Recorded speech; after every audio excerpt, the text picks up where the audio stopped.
morning mga ka-farm. Ayan, makikita nyo po sa likod ko yung atin pong mga bulaklak na inisprayan ng flower inducer na sa kasalukuyan po ay ipi-first shot. Ito po ay 15 days din, katulad po nung iba pong mga puno, dahil sa ito po ay day 2 spray. So ito po yung ito po yung area na hindi po namulaklak, na ngayon lang po namin na-induce, at malaki po ang pagkakaiba compare dun sa napabulaklak na dati dito, tapos ay hindi po nagka-survive. So kung makikita po natin, yung 15 days niya is napakalusog, dahil na rin po dun sa ginawa nating prevention sa panahon pa lamang po ng atin pong flower induction. So ayan po, sinishare ko po sa inyo mga ka-farm. At ito po ay loaded ng bulaklak ang lahat po ng mga puno dito. Ayan po, makikita nyo po sa likod ko. Ayan, bagamat makulimlim pa po, yung iba po ay may bulaklak at may kasamang dahon. Subalit ito po ay positibo ang resulta. At ito po ay nasa around 500 na puno mga ka-farm.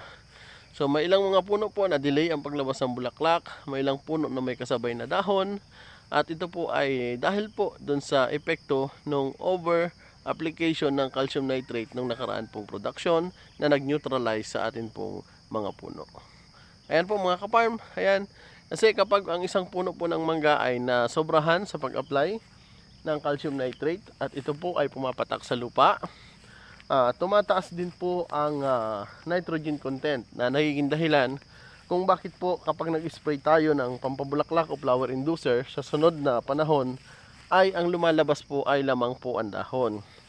Pero dahil po sa tayo po ay nagkandak dito ng abono at nagkandak po ng Paclobultrazole, ay naiwasan po natin yung pag-release po ng mas marami po na flushing. Subalit kung tayo po ay nahuli din ng application ng flower inducer dito, ay possible po na ang lalabas po ay purong mga dahon. Kung kaya nga po, salamat po ako na yung atin pong mga boss ay nakinig sa atin as kanila pong advisor. Ayan po. Ito po ay hindi ko po itinatago sa inyo mga ka-farm. Katulad nga po nung sinabi ko, ito po ay mapapanood ninyo sa akin pong YouTube channel ang lahat po ng mga magiging activity namin dito. Yun nga lang po, magiging limitado lang yung mga impormasyon na akin pong ibabahagi sa inyo, dahil nga po ito po ay isa pong exclusive service ko. Ayan po.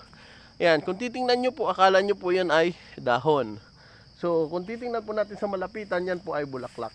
Ayan po, yan. Yan, ito po, nagkakadalasan po na nangyayari ito kung ang mga puno po natin ay tumataas po ang nitrogen content. So ang isa po sa naging dahilan kung bakit po tumaas ang nitrogen content ng area na to, kasi nga po yung nakaraan po na nag-i-spray dito, ito po ay hindi po natin sinisiraan ang sinuman. Subalit meron po silang protocol na ginawa na yung isang drum ng flower inducer, sang-ayon po sa mga tao na nandito, ay inuubos po nila sa 2 puno lamang po ng mangga.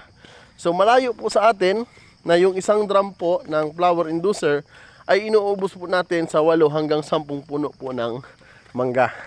So sila na po ang makakapagsabi, yung mga dating tao po dito, at syempre yung mga trustee, at yung mga farm helper at yung mga farm boys dito. Kasi nga po, sinabi ko sa kanila, tatanggapin ko po ang area na to, pero ang gagalaw po ay ang tao ng Team Ka-Farm. Kasi nga po, lagi kong sinasabi, ang application, combination at manpower ng Ka-Farm TV ay malayo po compare po sa ibang mga mango contractors, ibang may mga may-ari ng protocol. Kasi nga po ang Ka-Farm TV po ay merong sariling farming practice. At yun nga po ang akin pong iniiwasan. Madalas po kasi meron pong mga comparison, pero hindi ko po ibinibilang yung sarili ko as pinakamagaling, at hindi ko rin po binibilang yung sarili ko bilang mahusay na mango farming advisor. Ako po ay nagsishare lang base po sa akin pong karanasan, at excuse me, ako lang po ay tumatanggap ng mga challenges. Ako po ay tumatanggap ng mga kliyente na kusa pong lumalapit sa atin. At nais ko pong linawin na tayo po ay hindi naglalako ng ating pong serbisyo. Tayo po ay nagbabahagi lang ng ating sariling mango farming practice at mango farming protocol. Depende po sa mga offer na dumadating sa atin. Pero never ko pong inilako ang aking pong serbisyo. At meron din pong mga sharing at meron pong percentage basis at meron naman pong by advisory. At marami po ang nagme-message sa atin. Tayo po ay hindi ahente ng anumang uri po ng chemical company. Subalit, marami po tayong natutulungan ng mga ahente ng chemical company para maitama po ang iba't ibang uri ng pamamaraan na nagiging dahilan kung bakit nasisira ang mga bulaklak ng mangga, nagsisigay ang mga butil nito dahil nga po meron silang mahuhusay na gamot pero pagdating po sa aplikasyon ay hindi po tama ang kanila pong mga sistema. Ayan po oh. Ayan. Sino pong maniniwala na ito po ay 15 days pa lamang. Ayan oh. Ayan. Ito po ay walang halong pambobola. Ayan. Dahil ang Ka-Farm TV po, lagi ko pong sinasabi, kapag tayo po nagsimula since day 1 at ito po ay ginawa natin nang nakaprepare ang atin pong mga puno, ay hindi po ako papayag na kung atin pong magiging demo area ay magiging kahiya-hiya po ang magiging resulta. Kung kaya nga po tinanggap ko itong area na to dahil po dun sa binitawan na salita ng atin pong mga boss na lahat ng atin pong magiging recommendation, reseta ay kanila pong susundin. Kasi nga po sila po ay sumubok na dito ng 1-2 beses. At halos sila po ay mag-give up na at malaki na rin po yung nalugi sa kanila dito mga ka-farm. Kung kaya po, nang dahil po sa pagtitiwala ng ating pong mga boss at mga solid ka-farm, tayo po ay nandito sa isang mass production. Mass production po kasi po ito po ay thousands of mango trees na atin pong magiging continuous production na sa kasalukuyan po ay nandito tayo sa area 1 pa lang na tayo po ay nagtatarget ngayon ng 500 na mango trees. So ulitin po namin ang bilang ito para po sa record kasi ang target po namin dito ay 500 na mango trees mga ka-farm. At ayun nga, nung nakaraan medyo nalito sila sa bilang at ito ay uulitin ang bilang ng ating mga tao bukas after na matapos na po yung ating total spray.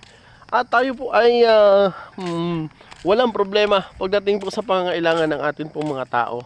Dahil una po nating hiniling bago po ang lahat ay kailangan po yung pangangailangan ng mga tao natin sa farm ay kumpleto. May tubig, may kuryente, may bahay, may pagkain, lahat ng kailangan sa pang-araw-araw, may CR.